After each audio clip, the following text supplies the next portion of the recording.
Auburn flipped an elite quarterback, and the more you look at him, the more you realize this kid's good.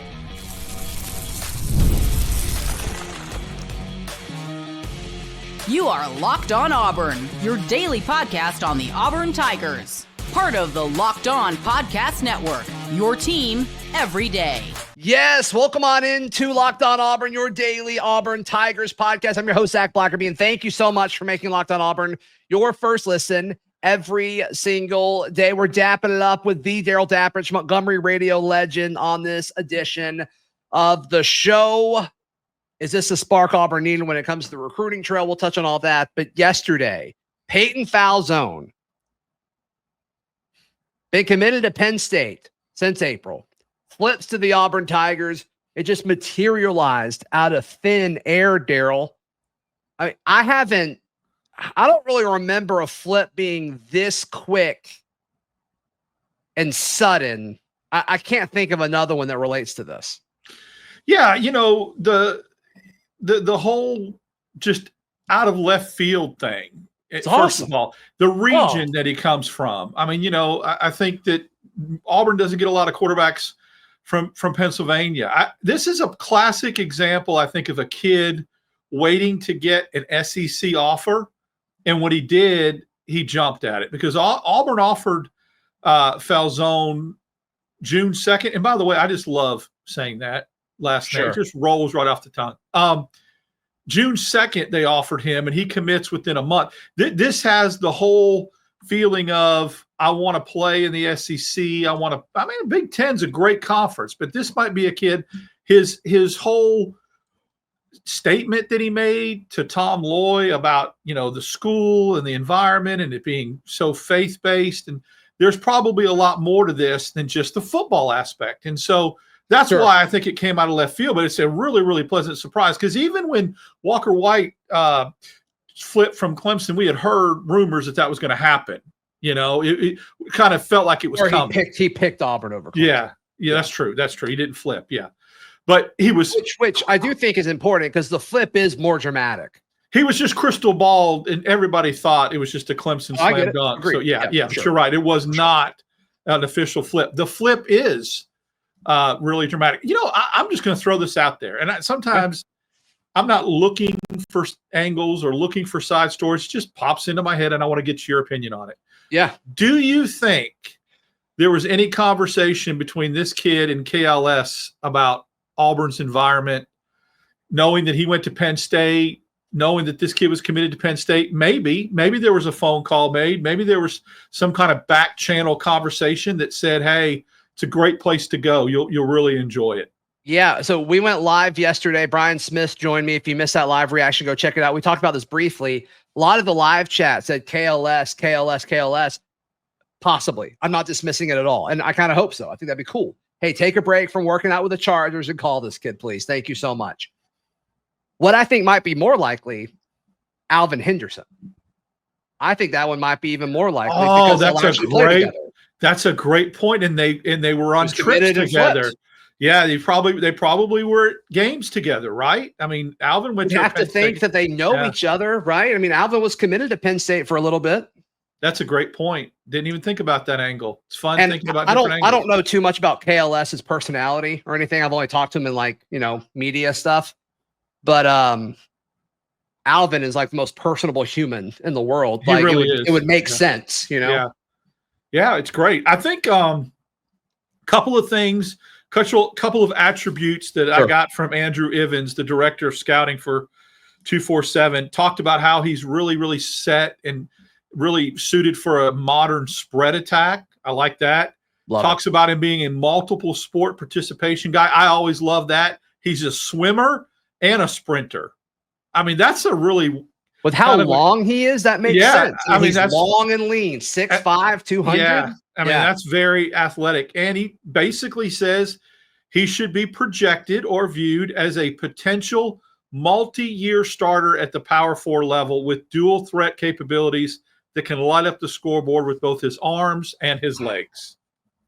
You sent me a tweet right before we started recording from Brad Mandler, who trained Drew Aller, right? The Drew Aller guy.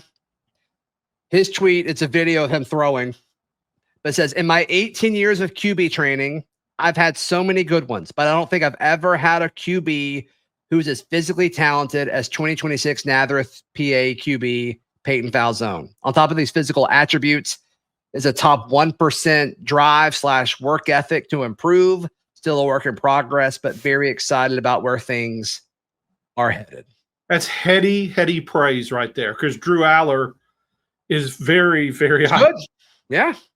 Projected maybe first round guy, that kind of thing. So, I think that Auburn got a really, really good one, and one that was out of left field, that wasn't talked about. Even the offer didn't come with much fanfare when they offered. So, a unique type of quarterback from a different part of the country. Auburn just doesn't typically do this, and so this is very, very different to me. Yeah, it goes against so many trends. And I mean, it only, like, as we're recording this, it only happened like an hour ago, and I'm still kind of processing it just because it happened so fast.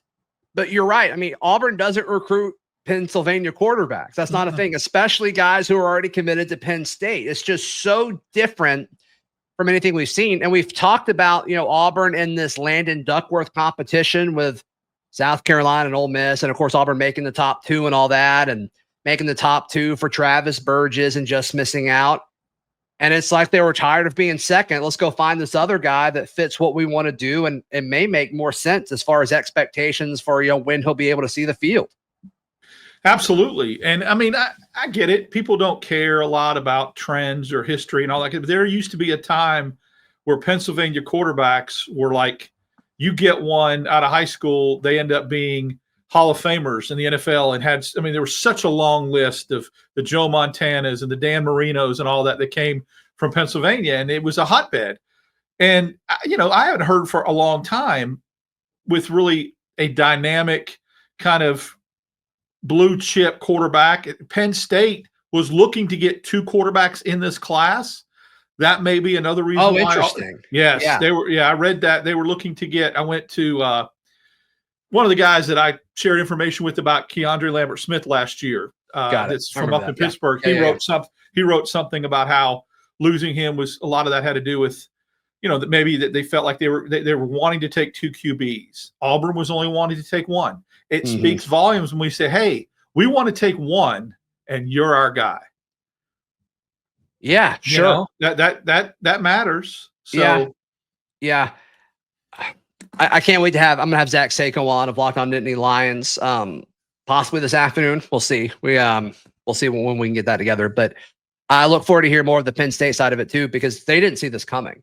They didn't see this coming at all. This materialized very quickly on their side too. So this is just such a unique case of what's going on, or is so different, especially with all these like official visits that these kids take, and the contract discussion and all that. It's so like heavier, I guess, than it typically has been. And then just to see this, it's like, oh, this is super fun. This is so different in almost every way than the way we normally react and talk about a kid committing. I can't wait to see what he does his senior year. This is one of those kids that you really, really look forward to seeing Friday night stats from, and what he puts up, playing in Eastern PA from Nazareth, Pennsylvania, what kind of competition he plays against, what number, because it goes to, it kind of seems like it would be a natural progression. He improved a lot between his sophomore and junior year, and that is in a scouting report. So from his junior to senior year, let's see how much he improves and how much better he is. And it'll be fun watching him, tracking him. And he seems like the kind of kid, look, I don't want to put words in his mouth, but if he's such a hard worker, won't mind working to earn, doesn't expect, I'm going to get on campus and I better play, right? I'm going to earn that spot. I know I got Deuce Knight ahead of me, but let me work hard and earn my chance. I think there's a lot to like about this. Really awesome stuff. Awesome stuff. So what is the QB situation moving forward? With some of the stuff we've heard about this, I think the timeline actually makes more sense now with Peyton Falzone than it did other targets that Auburn may have missed on. That's next, right here on Locked On Auburn. Today's show brought to you by our friends at Game Time. Game Time has you covered, Darrell. You and I have both used Game Time for all of our ticketing needs. Auburn earlier in the week announcing that all season tickets are sold out, so it might be a little tougher to get some of these tickets, except it won't be. With Game Time, if you want to go ahead and get ready for this upcoming season, it's not too early to get in and say, hey, I want these seats when Jordan here, when Auburn hosts all of these guys. But you use Game Time all the time. Just used them to go to a Premier League doubleheader in August. Bought my tickets through Game Time. So, yeah, nice. Yep, pretty excited. Yep. Hey, you can use code LOCKEDONCollege for $20 off your order. Just download the Game Time app, create an account, and once again, use code LOCKEDONCollege for $20 off that first order. Terms apply. Download the Game Time app today. Last-minute tickets, lowest prices guaranteed. Thank you so much for making Locked On Auburn your first listen every single day. The quarterback situation now, Darrell, moving forward. One of the words that I've seen describing this kid is like the upside is tremendous, but the word raw has been thrown around. And you said, hey, I want to see what he does his senior year. I'm there with you.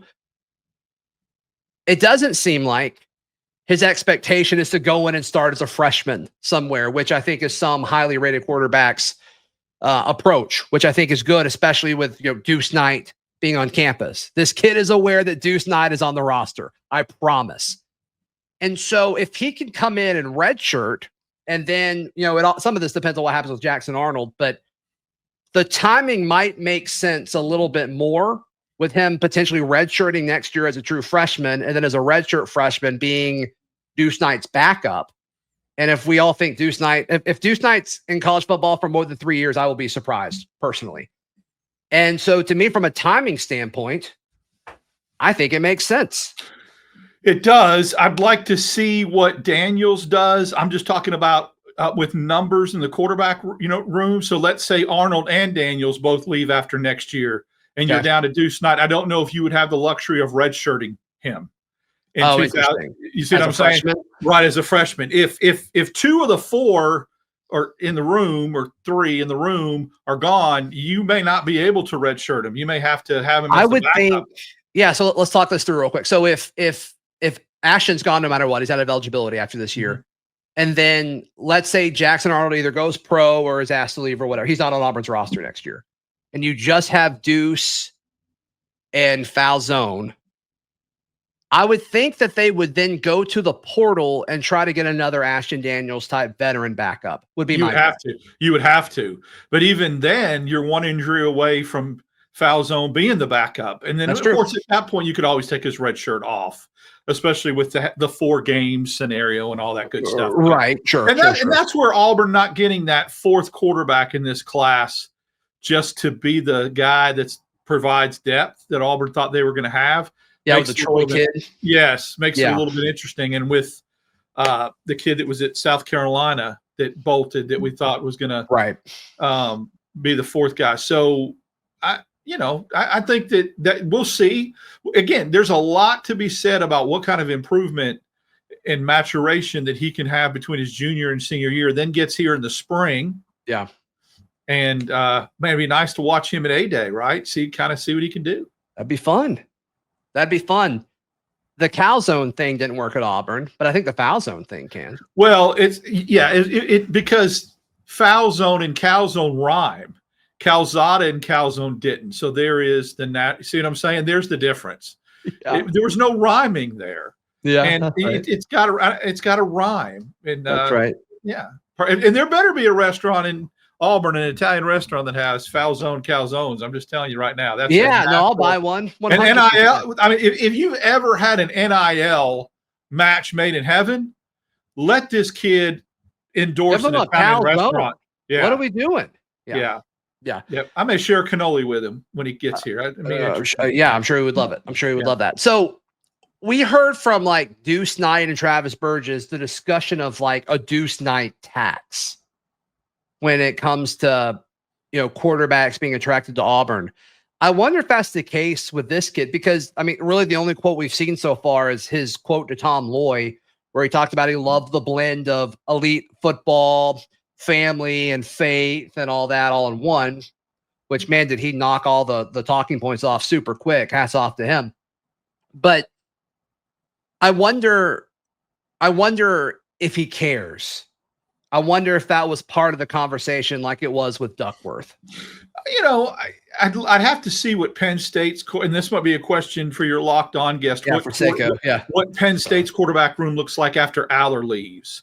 Is there a stud waiting in the wings to take over Penn State's program? Is there a highly recruited player already in their class? Because look, if Jackson Arnold has a good year but not a great year, who's to say he wouldn't want to come back again to strengthen his class or his draft status, right? He's only going to be a redshirt sophomore. So, I mean, he could have a good year, a solid year that has him projected as a third rounder or a fourth rounder. And he may say, no, let me give it one more year and try to get it up into the first round. Then what do you do? Then this kid could be waiting 2 years, and that doesn't seem to faze him. I think he realizes he's got a lot to work with, or got a lot to work on. And oh, by the way, Kent Austin was his lead recruiter with this, so that's a natural little tandem right there. He'll be his quarterback coach. I don't know. Penn State's quarterback room would be interesting to me to see what they have projected in 2026. Yeah, sure. When you look at what we needed to happen after kind of a rough stint on the recruiting front this past weekend, we said we needed a spark. Goodness gracious, this is what Auburn needed. That's next right here on Locked On Auburn. Thank you so much for making Locked On Auburn your first listen every single day. We talked about this when Auburn landed Heppy earlier in the week, the offensive tackle who, rugby background. We said, okay, Auburn needs a spark, and there's kind of some signs that are coming. This wasn't what we were referring to. But is this the spark that we need? And it's like, or is it coming? Safe to say that it's here now. Well, it's a jolt. And the reason why is because of two things. Even if you were expecting to get this commitment, it would have been big. But it makes it bigger and even more of a spark because it was absolutely unexpected. It was a flip. And anytime you get a flip, like I said, a 4-star quarterback committing on its own merit is big.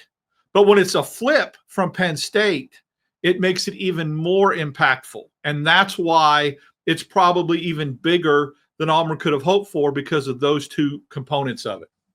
And the position is one of, high profile quarterback position. Yeah. No. Yeah. I mean, not all positions are created equal, right? Like that's pretty straightforward. So you look at the, who could be next, and you talk about Adam Balagoon Ali, the linebacker from Florida that it seems like Auburn is trending heavily towards. Wilkes is another one, top in-state guy that some places have him listed at edge. We'll see what position he is. I mean, he's going to have to gain weight probably regardless. So fun to see, but obviously an athlete and a football player and a guy you want in your front seven somewhere. But both of those guys, if you could somehow get those guys in the next week or so, all of a sudden you got that momentum coming back. Well, you would definitely have momentum, and then it would be tangible. You would see you shoot up the recruiting rankings really, really high with 3-4 stars. Assuming that Auburn doesn't lose anyone from now until then. So it's much needed. We would have been excited on its own if a 4-star quarterback. I mean, Burgess was a 3-star, and everyone was all upset when he didn't commit to Auburn. Duckworth, 4-star, high 4-star, but still. So, yeah, you're getting a 4-star quarterback, but again, it's a flip, and that makes it even more impactful. If these other two guys come on behind Falzone that are kind of expected, it just continues now to keep the momentum going. And then I think going into July and August, you'll see even more. Yeah, and this isn't a perfect comparison, and context is needed in all these situations, but let me just ask you a series of questions. Would you say Penn State is in a better position as a football program than North Carolina? Yes or no? Yes. Penn State or South Carolina? Yes or no? Penn State. Yeah. I mean, this is a team that's in the college football playoff. Made it to the playoff last year. Yeah. They're set up to go again. They may be even better this year than they were last year. And you flipped a guy. You flipped a 4-star quarterback from a program that's probably going to be in the CFP for multiple years in a row. Penn State is a traditional power. and they are a top 8 program year in, year out. If you were to list the 8 elite programs in the country, and this pains me to say it, so you know that it's not bias, it's not homerism. This hurts to say in the core of my being, they're a top 8 program. They just are. Now, they've underachieved because a top 8 program doesn't get you into a top 4 playoff year in, year out, right? There were years that they should have slid into that spot and they choked. But now with the playoff being 12 teams, they will be a perennial participant.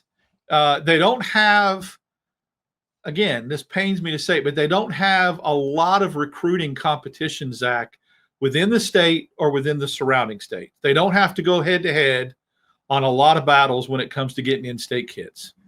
And what I told you before about the St. Francis kids, they used to pluck them like candy and get Maryland players all day long. And that trend is going away. So, yeah, I mean, they don't have to go head-to-head with hardly anybody in their region as far as recruiting goes. Yeah. Yeah. So once again, this whole thing just feels so different than it normally does. So the timing of it, boy, Auburn needed this. They needed this. Perceptions, reality, and recruiting. And this is a big story that's going to last a little bit. Because, again, do not underestimate the surprise factor of it that makes it even more of an impact. Yes. Yeah. And that's the aspect of the flip that I think, like, the drama matters to this. But, Auburn's used to flips coming from, Texas A&M. There were some flips from LSU, flips from Ole Miss. It's rare to get a flip from that part of the country. I mean, this is like getting a flip from, in my opinion, like Texas, right? It just never happens. Yeah. And it's interesting that Auburn's now flipped a guy from Penn State, a 4-star from Penn State, 2 years in a row. It's kind of interesting. Yeah. It's kind of interesting. And then the KLS factor in there too is just odd. It's very, very strange. It's so weird because I get it. I think it's like there's a technically Alvin's a flip. Athletics that's happening for sure. Yeah. And technically that was, I mean, you're right. That was a flip, Alvin, but I just always had him earmarked as going to Auburn. It's just weird, especially when I saw him, on the sidelines every game when he was committed to Penn State. But yeah, you're right. You're absolutely right. Come and dap you up. He did. He did. Yep. Yeah, that's right. That's right. All in all, exciting stuff. Exciting stuff. Darrell Dapprich, how can people check out everything you've got? You can follow me on X, DAP6410, Instagram, Darrell Dapp, Wednesdays and Fridays with you right here on Locked on Auburn. Please like the video. Please subscribe. And if you're tuned in on audio, please leave us a review and subscribe and all that stuff. It helps the show out a ton. Helps it out a ton. So please come back later today. Hopefully we have a conversation with Zach Sako of Locked on Indy Lions dropping this afternoon. Until then, this has been Locked on Auburn.